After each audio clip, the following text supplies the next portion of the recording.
የጀመርነውን ልማት እንቀጥላለን።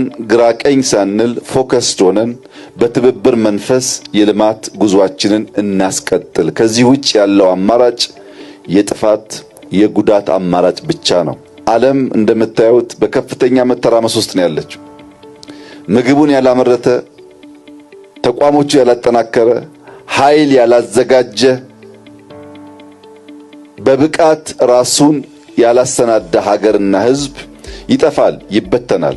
ያ እንዳይሆን በብዙ መልኩ አቅማችን እያደረጀን በቅርብ ላሉ ጠላቶች ብቻ ሳይሆን ከሩቅ ለሚሰነዘር ማንኛውም ሙከራም ኢትዮጵያ መከላከልና እንደ ሀገር መጽናት እንድትችል ከፍተኛ ስራዎች እየተሰሩት ስለሆነ እኛ አባቶቻችን ባለፉበት መከራና ችግር ልጆቻችን እንዳያልፉ መሰረት ጥለን እንድናልፍ በጋራ እንድንቆም በታላቅ ትህትና አደራ ልላችሁ እወዳለሁ። ብልጽግናችን ይቀጥላል።